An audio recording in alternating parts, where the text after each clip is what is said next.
Good evening.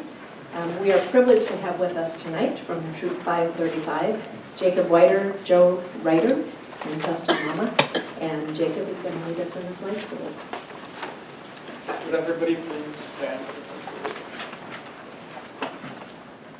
Pledge allegiance to the flag of the United States of America and to the republic for which it stands, one nation, under God, indivisible, with liberty and justice for all.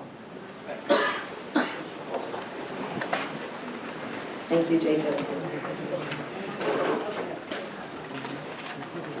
Well, on behalf of the board, I welcome all members of this evening's audience to this meeting.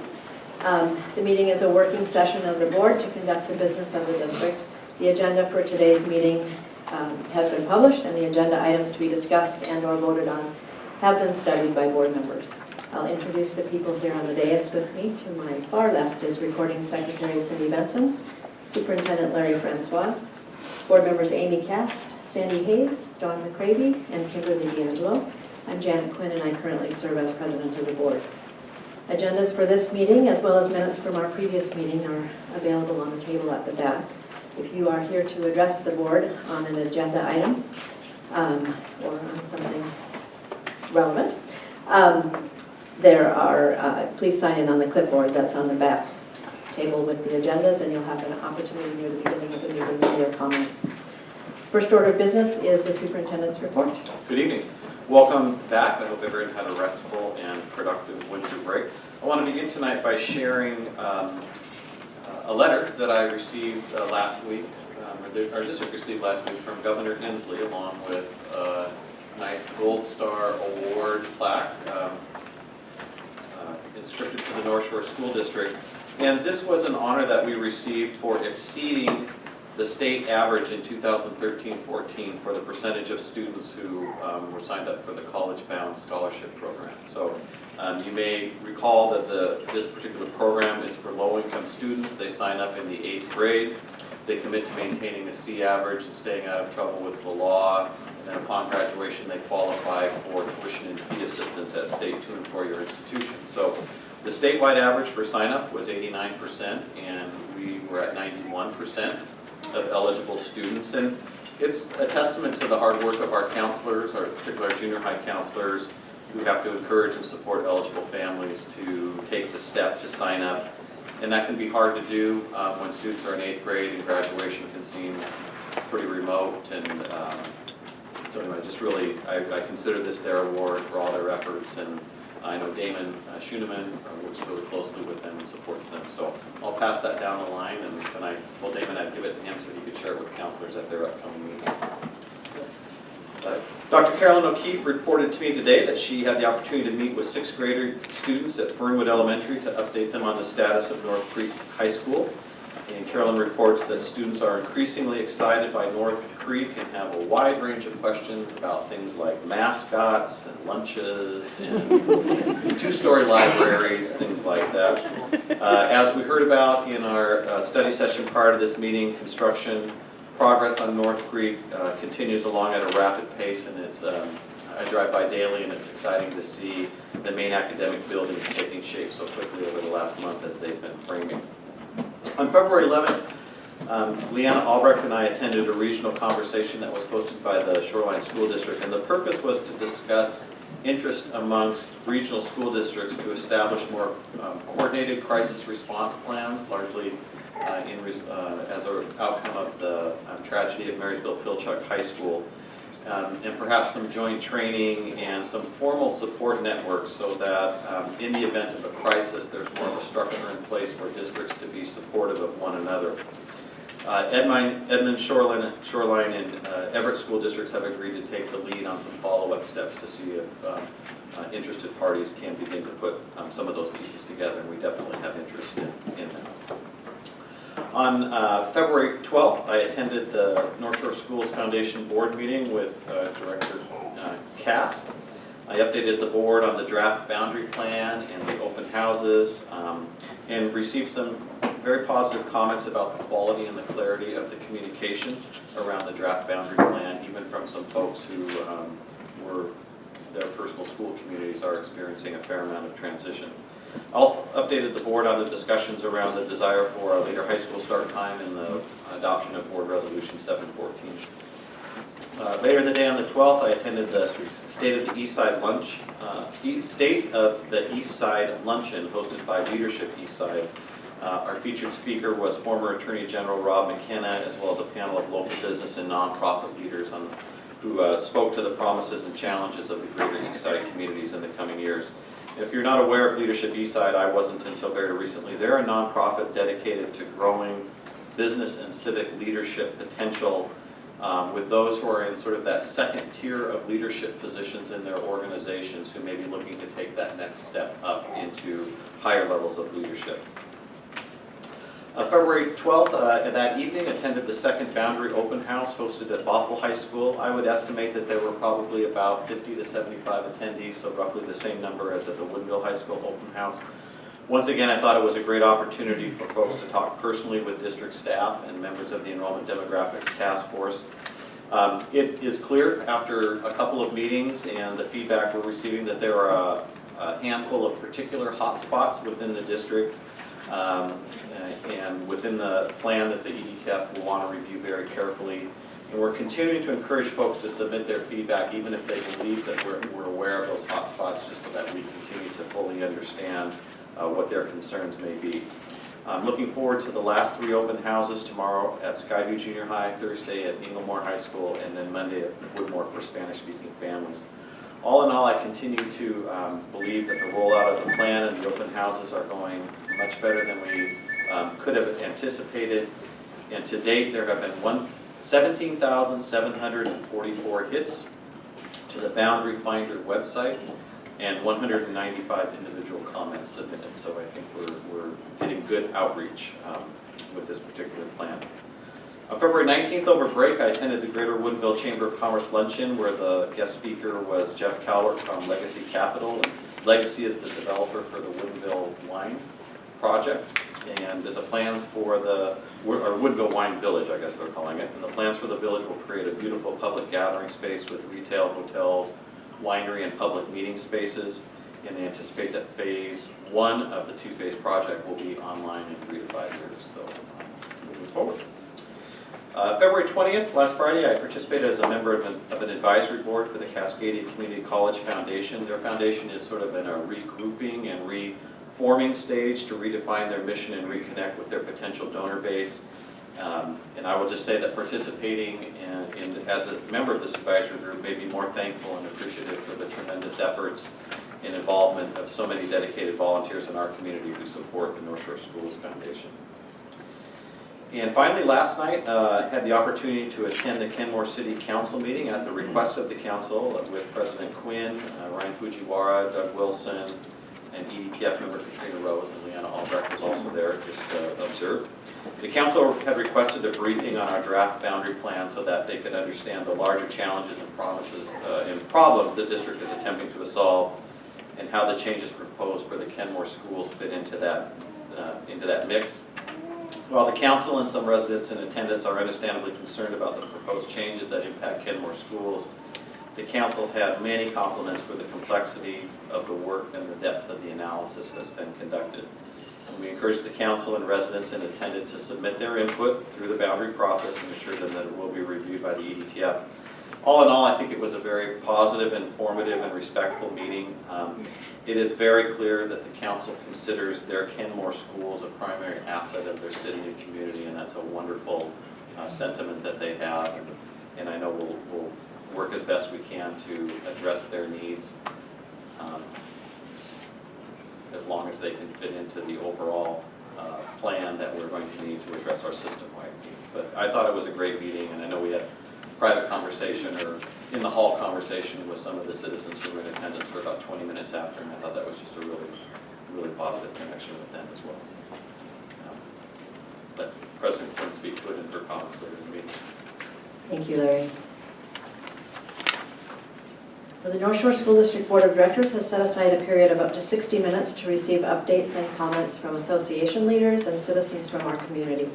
The board expects speakers to address matters related to district operations, policies, procedures, and agenda items under consideration by the board. Comments should not make reference to any employee or representative from the district by name. If interested, there is a complaint process available through the Office of the Superintendent.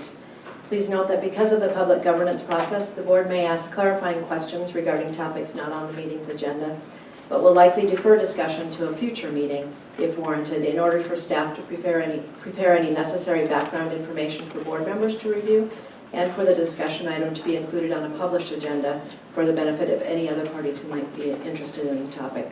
Alternatively, a district employee or board member may respond to individuals offering public comment at a later date.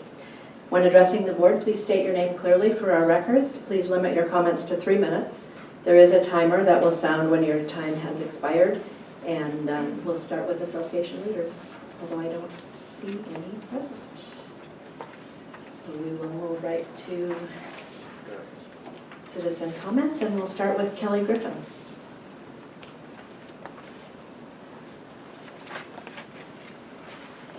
Hello, I'm very pleased to be here. I was here last month bringing my choir, and they had a fantastic time. And my heart was warmed as I came in and saw the beautiful reflections, because I know that this is a district that is well-rounded and appreciates arts and music education. I would like to just let everyone know that I have been here since 1988. And I've been at the same school, Morelands Elementary, the whole entire time. I left a wonderful district, full-time, continuing job for a half-time, non-continuing job just to get my foot in the door, because this district had the best reputation for music education in the whole state. And people that I valued as mentors were teaching here. And I wanted to be here however I could. So I'm here today to just talk a little bit about a concern that I have about the ramifications of a later start for high school and what would happen to the elementary strings program.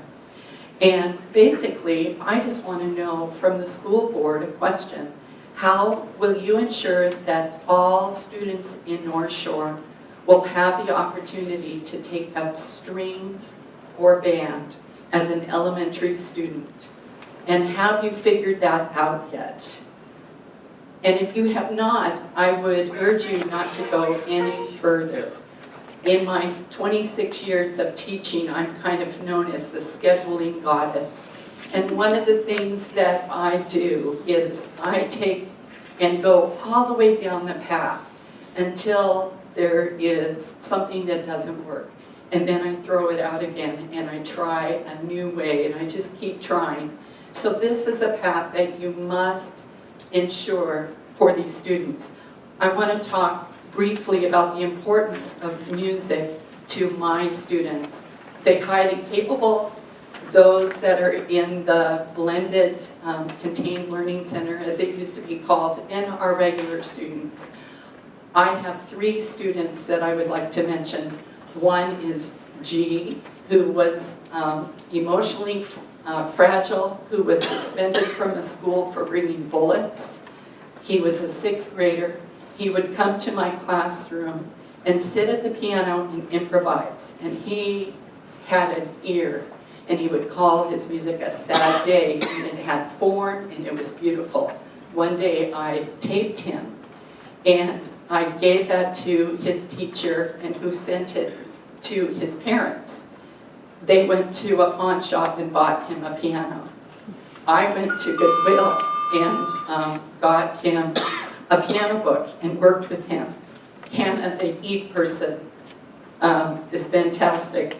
I just want to mention that you have 8 core mission priorities, and 4 of them reach to support students that are struggling, highly capable.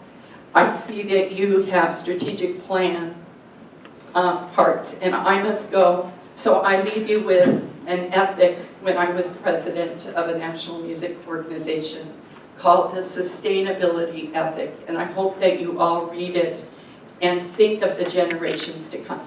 Thank you, Kelly. And feel free to give the rest of your comments to Cindy so she can distribute them to us as well. Thank you. Joanna Lowell-Forker.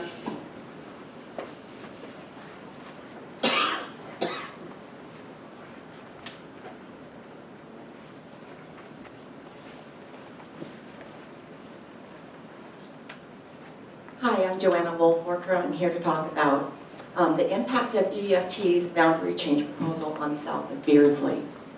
Currently, if you're not familiar with this area, it is what is downtown. It's south of what is the main street downtown. So all the way down to the slough where there's the mobile homes and down to Brackett's Landing, which is the last boundary zone currently that goes to Maywood Hills, Canyon Park, and Bothell High School. Over the last 13 years, I've had the privilege of being actively involved in this feeder pattern as a parent and as a community advocate. In 2003, I worked on getting our PTA to translate all of our school communications into Spanish and to get more families involved in their Cinco de Mayo celebrations at this school. If you're not aware of our demographic there at Maywood, this south of Beardsley population is largely low income and ELL. Down in those mobile homes and those apartment buildings, this is our population. But this beginning of translating and recognizing our community was just a start. We then became to have a Spanish liaison. Over the years, we have been able to make great inroads with this population and with our Natural Leaders program that we have at Bothell High School, all the way down to Maywood Hills Elementary, starting with Katya Sinclair, Nurse Peggy Vanderpool, Mayela Martinez, and Tiffany Rodriguez, and others who have spent countless hours working with this special population and investing in their lives. I just am wondering, have we considered how this boundary proposal will affect this community and how this change will impact the population in particular? Currently, many of these Canyon Park students, they walk together down the hill after going to after-school study help or attending after-curricular activities, and they walk together straight down the hill on sidewalks to their homes. I know many of the high school students, they have siblings at Maywood Hills Elementary who are currently involved in after-school clubs. And the first time we've had these families involved. And these high school students walk over to Maywood and they pick up their siblings and they too walk down the hill to their homes. How can this be possible when they are changed from Inglemore and Woodmore? This is no longer going to be a possibility for these kids to attend 7-period classes or for them to be in after-school extracurricular activities. We have found that these people have been thriving in this feeder pattern because of the many people who have spent time and invested in their lives. But they are going to be removed from this community of support. These people aren't moving with them. What will happen to this community? What will a freeway and tremendous distance do to an already at-risk community? How will these families without transportation be able to be involved in their new schools' communities? How will the siblings be able to support the parents with pickups when Inglemore is so many, many miles away from Whitmore? Has anyone considered that this freeway may be just one obstacle too many for this less advantaged population? When we consider rounding up the numbers for these schools, have we considered that sometimes the impact and damage to a community is just not worth it?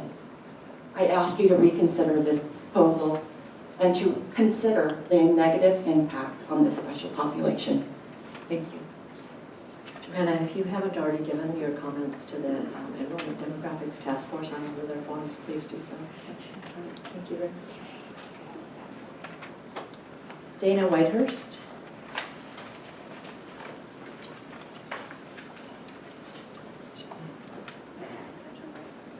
Good evening. I'm Dana Whitehurst. I'm the principal at West Hill Elementary, and I'm going to read so that I use I apologize for not making eye contact. As a parent of 3 kiddos myself, I have them in soon-to-be kindergarten, elementary, and high school. I greatly appreciate you considering the bell time changes for all of my kids. It's going to affect all of them, and I know that you're looking at developmental appropriate practice. Tonight, I'm here just to provide some input on possible impact to my community at West Hill if the bell times are to change. So basically 3 areas for our families, our community, and most importantly, our students. Approximately 15% of my students attend childcare before and after school, while roughly another 15 to 20% drop them off on their way to school. And in addition, many other families are relying on their older siblings to take care of their younger ones, the elementary ones, to get them ready for school because parents are going off to work, right? With that, with a later start time, if that was the case, or an alternate schedule, that will certainly impact many of our families and how they're going to access childcare and have their students ready for school in the morning, which they're doing right now, right? We're trying to arrange our childcare for next school year already. Just a thought. Regarding our community, most of you know West Hill borders with the wonderful Doug Allen Sports Field that we take great advantage of and pride in. West Hill already is a late start school. So we start at 9:15 and we are out at 3:40. Doug Allen uses that, our community uses that field at 4 o'clock. So we're already like jam-packed with parking as it is because that's the only place for our community members to park. And that interferes with transportation. If we were to move back even 15 minutes, I really fear what that might do to our busing transportation and how quickly we can get kids turned around and back home on time, as well as just the use of our parking lot.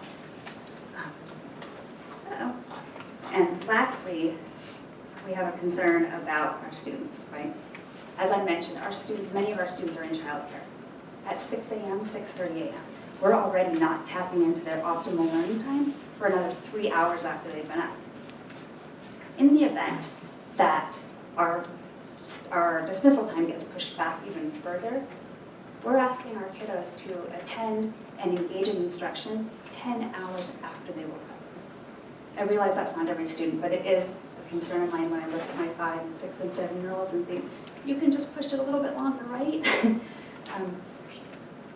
Another concern or thought that came up with my staff is we realize we live in the Northwest. So if we move times, elementary times earlier, we might be putting kids on the bus in the dark. If we move it back, we might be putting kids on the bus in the dark. So it's an opportunity, if I can say that word, trying to meet the needs of all of our students without sacrificing any problem or any programs or student needs. But I do welcome the opportunity to be part of this conversation and appreciate you looking at it deeper from every possible angle. Thank you. Jennifer Hernandez.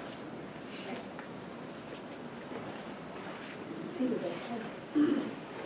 Good evening. I also am from the Beardsley area, so I'm speaking to that primarily tonight. I just want to start by saying I am a North Shore family advocate. I work in the district. My husband works in the district. Our children are being raised in the district, and so we want to maintain that community that's very important to us. We chose to live in downtown Bothell because we wanted to be anchored in a community. We walk places. We are neighborhood partners with the UW Bothell, and we try to build connections with them. We've partnered and worked with the city to deal with parking issues that have arisen from the UW Bothell. So we really take our community connections seriously. We have a neighborhood watch. We look out for each other. And so we're this group that really values all that. And so we walk everywhere, we talk to each other. And so, we would hate to lose that walkability of being able to walk our kids to school, or if my son misses the bus, to be able to walk himself to school as a natural consequence, which he could do, but could not do if it was one of those other schools over there that would be unsafe and impossible, or take most of the day. So I just would like you to consider the fact that we really pride ourselves on this Bothell identity, and we don't want to lose that.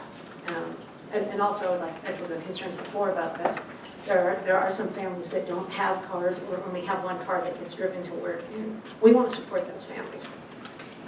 So that's that. And then the final thing, because I am a North Shore family and take pride in that, is I would like to encourage the board to, if they could, or help with the moving the contract negotiations on for the mechanics. My husband's a mechanic for the district, and they haven't had a raise in 6 years, and contract negotiations have really stalled. So they deserve some respect too. teachers deserve respect, and mechanics do too. So thank you. I had a question, if you have a moment. Yes. Do you know how many children are in the area? Do you I believe do you there's have a only- ballpark? 37, I believe, in this pocket. Is 37, 39, something like that? 37? Is that 37. 37 school children? Yes, it's a very small pocket. It's the only pocket moving away from Maywood. So most of these kids aren't going to know. Yes, right, so it's the Yeah, trail this the is- same pocket as them. So it's only 37 kids, K-9. Thank you. And Jen? K-12. Kids that move. Okay. And Jen, I'll say the same thing that I said to Joanna. If you have not already made those comments to the EDTF in written form, I would encourage you to do so. Thank you. Catherine Padani? Yes. Thank you. Hi, good evening. I'm also in the Sunrise District that is being affected by the proposed boundary changes. And when we moved from 228 and Highway 9 to Bothell, what appealed to us was the walkability. We bought our house because we saw that Maywood Hills and Canyon Park Junior High and Bothell High School were right in our community, and that was really important. And so when this boundary draft came up, we were really angry and heartbroken that you would look at pulling our children from a 10-minute walk across the freeway to a community of children where they don't participate with at all. And my kids have even said, Mom, are we going to have to go to that school? We aren't going to know anybody. We're going to be on the bus. Currently a bus ride is maybe 5 to 10 minutes for our children. If they go to Woodmore or Inglemore or North Shore Junior High, they're going to be on the bus for a long time. And I just really feel that it's a choice that could possibly be changed. Like we said, 37 children, as opposed to maybe 400, 37 isn't that many. There's maybe 2 or 3, 4 children who are dispersed throughout the 3 different schools. So I really don't think it would be that great of an inconvenience. I think it's more of an inconvenience for families and children than it would be for the district. If I'm working and if my kid said I missed the bus, I can't drive back from Seattle and take them to school. Whereas now they can walk. So I really think that if you look at the map, Bothell's here and there's Maywood and Canyon Park and Bothell High School. And then over here is across the freeway and there's Woodmore, North Shore Junior High, and Inglemore. And it just doesn't really make sense. So thank you. Can I clarify? I just want to make sure I understand. This is the Hispanic population with the mobile homes that we're talking about. They're part of it also? too. So it's the So how Lazy many- Wheels. So there's That mobile home park right there's on the mobile this home one. park right on. Okay, right there. There's Beardsley, Brackett's Landing, and then across what is it? The 522. There's Sunrise, which is just off of Beardsley Boulevard and Sunrise Drive. It's called the Sunrise District. It's Valley View, where the cemetery is. It's kind of right The above historic- the Lion's Den. Yeah, right by the Lion's Den, across from the the dividing line is. Yeah. Post office. Post office. The post office. office. Across the street from the post office.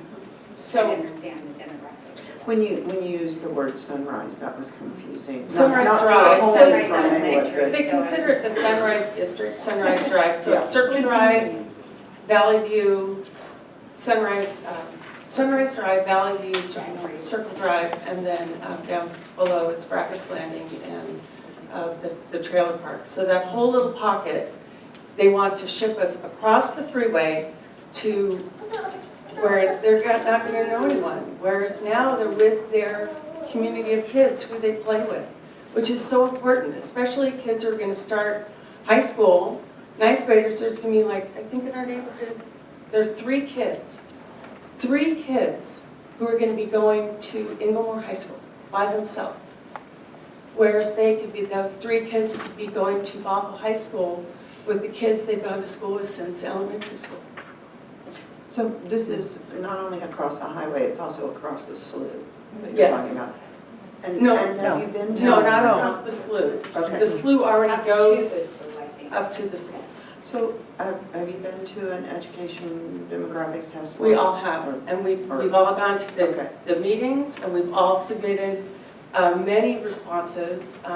There are quite a few families who aren't here. I've responded maybe 3 or 4 times. Okay, excellent. And each time a different question, so it's not just cut and paste, oh, here's this annoying person who we've heard from before. It's a lot of different questions from the same group of people who are very, very concerned. Not just for ourselves as parents, but for families. We have talked to people in our area and parents who have children from a long time ago, who don't have children currently, but who will be affected, like when they go to sell their house. Somebody's going to move into the neighborhood and say, oh, my children will go to Maywood Hills. Oh no, your children are going to go to Woodmore. Oh, well then maybe I don't want to buy your house. So, Catherine, Yes. they are not thinking that you're this annoying person, I can promise you that. They truly are seeking input from you and everyone else, so, and their first draft, when they rolled it out, that was an opportunity for the community to respond. So thank you for providing input, and we encourage everyone to do so. Our community is very loud, and you will hear from us for a long time. Thank you.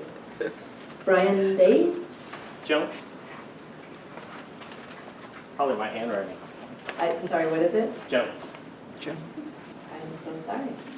I can. My name is Brian Jones, resident in Woodinville. My son goes to Hollywood Hill. I'm actually a former teacher for North Shore and a son-in-law, a 35-year retired veteran of North Shore School District.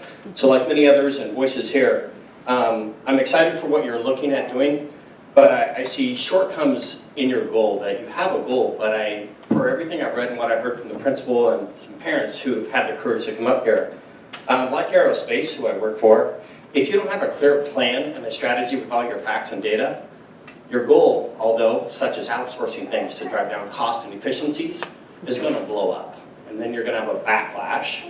And the backlash is disappointment, people moving, lack of funding, lack of parental support, and overall just a level of disdain instead of happiness. Community outreach from a Foursquare church that I'm looking at my leader over here, who I see quite often. Without the due diligence in your fact gathering to do the full-scale study, I see this quickly going awry. Like the principal shared, my son's in 4th grade. He gets up early, he has disabilities. And one of the things he thrives in also is music and the arts. So when you start moving schools, they're at 9:15 to 3:40, it impacts everything. I currently get up at 4, so I'm at work by 6 so that I can be a dad, an active participant, supporting Cub Scouts, the PTA board, and do all those other things. But without a full study, the impact of what it's going to cost for busing and those times and those impacts of those programs to the kids, if you rush to make this decision and have it in play by 2015 like the principal shared, people are making plans already for summer camps, but we have to start looking about how we're going to plan our professional life and our work-life balance for our kids and what's in the best interest of them. You're going to have some disdain that probably I'm not quite sure the board has ever had before, of our disappointment of really hearing the community, hearing your professionals such as teachers. I love them all. I was one for 7 years and I had to walk away because I just got frustrated with the lack of input and voice they truly had from the union, such as the person who spoke about her husband. And I finally said, the only way I'm going to have an impact is go back into leadership, in which we fund and give to STEM and other programs to actually have a voice. And I feel we're here again, that you're about to rush and make a decision without really having the financial impact and the impact to the kids and their families, along with the professionals who already get up at 6. And like they said, by 4 o'clock, 4:15, after dealing with 3rd graders, 4th graders, or the high schoolers, I taught all grade levels in my 7 years. They're brain dead, and I know half the professional colleagues, they're pretty mentally exhausted as well. So I implore you to slow down the approval process and do your due diligence on the facts and share that with the community for input before you make your final decision. Thank you. Thank you, Brian. Kathy Christensen?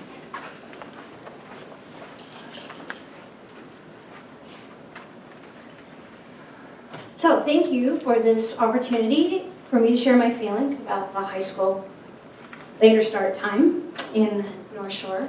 I'm proud to say I am a former North Shore student, K through 12, as well as a proud wife of a North Shore teacher who I can't name, but he's right there, he's cute. And I'm also a parent. And because of the wonderful North Shore math I was given, then called new math, which is now the old math, I've been in this district for 41 years, so I think I deserve a watch or a plaque or something. But and I know I don't look like it, do I? Thank you. Oddly enough, in college, as part of earning my initial teaching certificate, I actually wrote a research paper on a landmark study done in the 70s at Stanford University on sleep and adolescence. And the paper I had to write actually has to do with arguing for flipping the elementary and the high school start times, because adolescent brains are wired differently. They wake up later, they go to bed later. That's just how adolescent brains are. They don't shut off and turn on like you would think of an adult brain or even as a child's brain. So the fact is there, the science is there to back it up, and I support that. However, adolescent brains are also very impulsive. And we know that with impulsivity, we can make really rash and poor decisions without thinking the process through. I believe that a change of this importance in the size of a district that serves, 20 to 21,000 kids, needs to be implemented slowly to preempt possible systemic issues that will negatively impact our outstanding district and its programs. To try to implement this fall would be reckless and detrimental on so many levels to so many programs, not just in the district, but in the community in which we serve. You heard scouting programs, church programs. I worked in church programs, and it would have impacted my own program.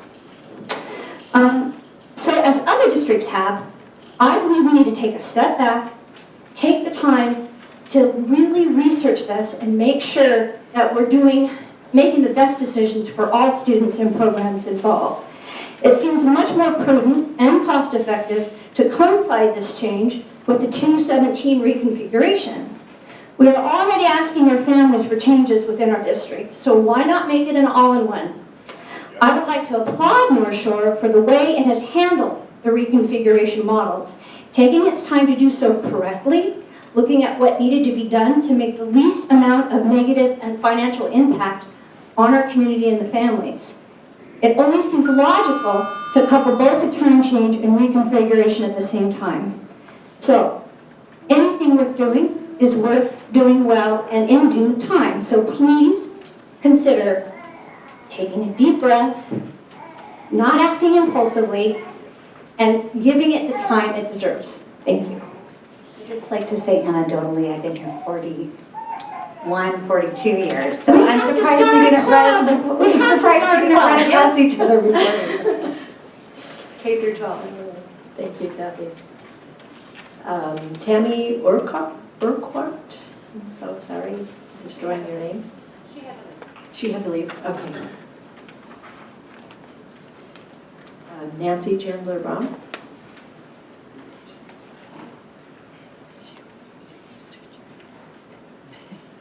Hello again. I'm Nancy Chandler Brown. I'm a school bus driver, a parent, taxpayer, and probably a thorn in your side. In 2013, North Shore's population was approximately 68,550. It had grown from the 2010 census conducted by the federal government.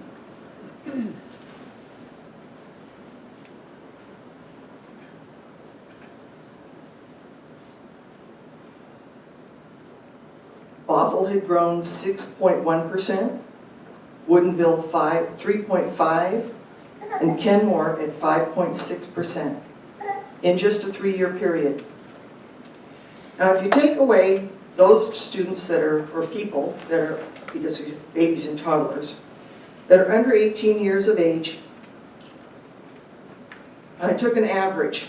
Bothell was 22.4, Woodinville was 23.7, and Kenmore was 22.8. I took those numbers of people away from the 68,505 people. Came up with 51,265. Of course, this is approximate because people move in and out of the district, babies are born, and folks unfortunately pass on. The school district this year has at least 21,142 students. There's a fair amount of kids. It's important to keep those kids in mind because out of the 51,265 people, 76% of that number are registered voters. And not all of them vote. Granted, it is the least participation that somebody can give to the democratic process. But it's important to get out there and put your mark on the ballot. So that leaves 38,961 folks that are eligible to vote. Hopefully they're going to get out there and do it. Now, out of the survey that I have a copy from January 9th, 2015, it says updated. Down below, about halfway down the page, it says total respondents to the survey.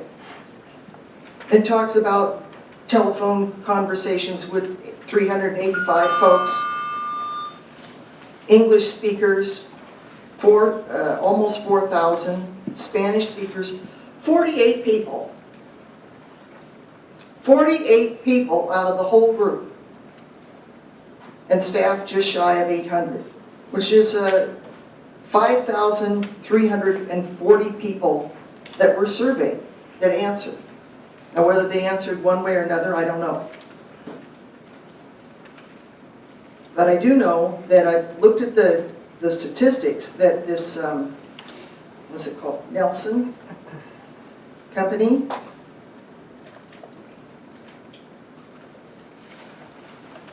and I don't know how they get their percentages when they have 5,340 people responding, and yet we have a population of over almost 70,000 people. That percentage is pretty small. Nancy. I encourage, I know you want me to get down. I give you the book, I'm so sorry. If you have additional comments, please send them to us. Always interested in hearing from everyone. So, The point of the whole situation is to get people to take a look, you board members, take a look at how many people responded and where this thing is headed. Continue with the task force. I believe that that's a sound decision. I believe that's a good thing to do. Because I think that after you have a sound group of people that can take a look at the whole picture, that come from a variety of backgrounds, that they'll figure out how to make a good decision for the students and the taxpayers and this district as a whole, not just a small group. Thank you. thank you, Nancy. Karen Pelton.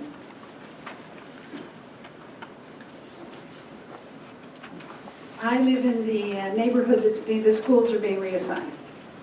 We have 6 children, and they all have graduated from the same high school that their father graduated from. That's going some. There's probably nobody else that can say that in this room.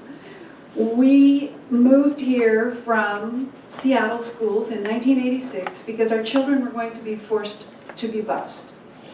We couldn't abide the idea of them being transported across town to go to school. We moved into the neighborhood that we're in and discovered, actually we picked the house that we picked because A, it was big enough, but B, because we could walk to the bank, to the library, we could walk to pizza, ice cream, the grocery store, and school. And that was critical to us, considering the circumstances that we had moved from. So, to find out that you are considering moving our neighborhood out of our neighborhood schools was enough to get this grandma out of her house on a Tuesday night. I left a grandchild and my rocking chair because all of our children are grown and married, and almost all of them married and out of the house. I got out of that chair tonight to come and tell you, please don't do this. I would beg you to come and look. Don't just make this decision based on the map. I think you need to see our neighborhood. I'm not sure that you're really clear what it looks like and the difference that it makes to us. She's right. We are a loud group. We've had to deal with the college going in. Our house is the one that's at the top of the retaining wall that you see when you drive by, that we used to have a lovely forest behind us. We know how to be loud. We have gathered as a body of neighbors to fight for the quality of life that we bought into when we bought our homes. So please consider what you're doing. And if you will come, I will cook. I've had your cooking, I will be there. Because it's not good? Because it's one, I said I will be there. Oh, you will be there. All right. It's very good. All right. Don will vouch for me. If you will come, It's fantastic. you will come and look at what you're considering. I'll cook. Thank you. And Karen, if you have not had an opportunity to fill out a form, please go to the website. I just learned yesterday that there's a site on the web on your website that I can go to, and I will. Excellent. And I Thank will. you. Thank you. Angela Carr. Sorry. Glad to see you all tonight. Just wanted to come out and share just a thought or two about the 15-minute late start, if rumor has it, and that's what we're going to be doing, looking at delaying our elementary start by 15 minutes.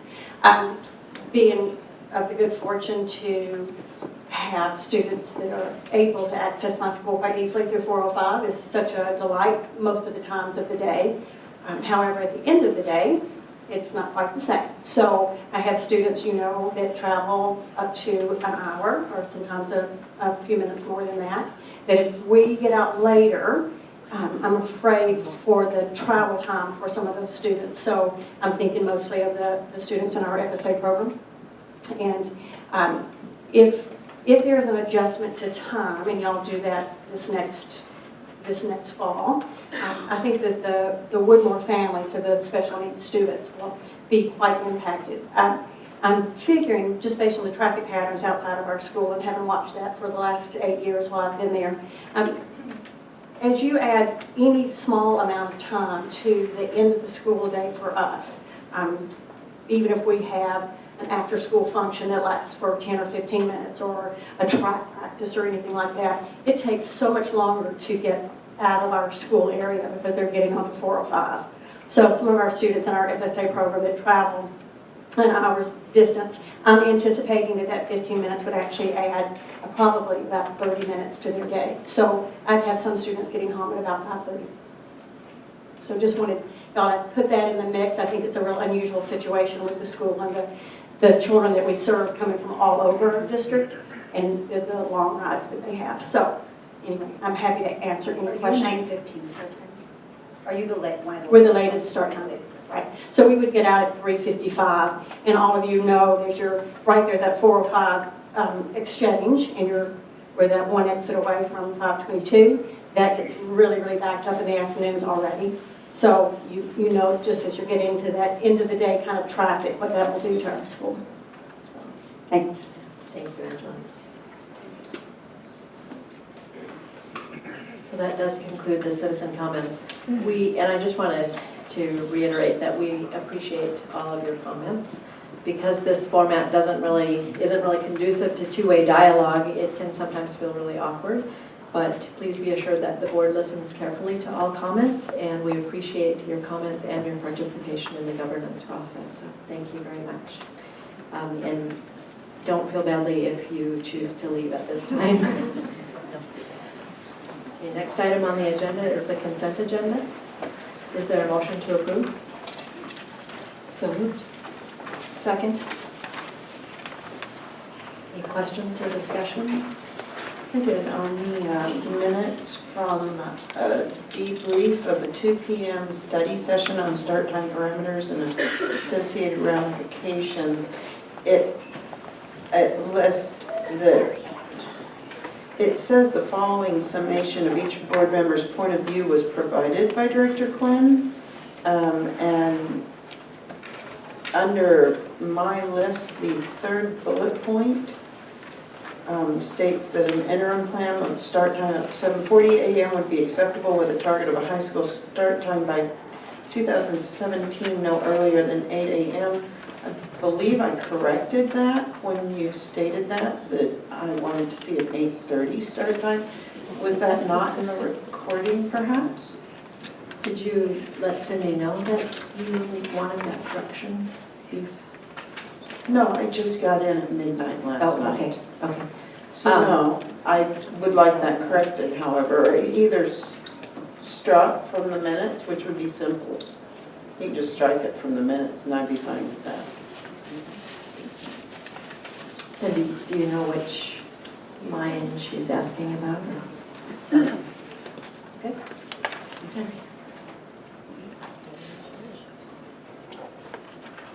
Any other questions or discussion? Oh, seeing none, we'll call for a vote.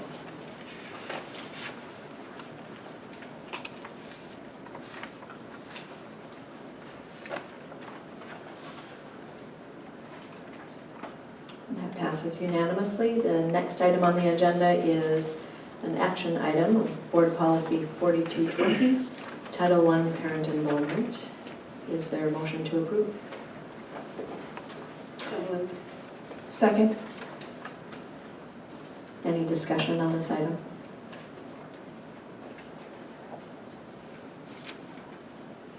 This is the second time that we are reading it. So. And she made the change. Yes, yes. Looks good. All right, we'll call for a vote.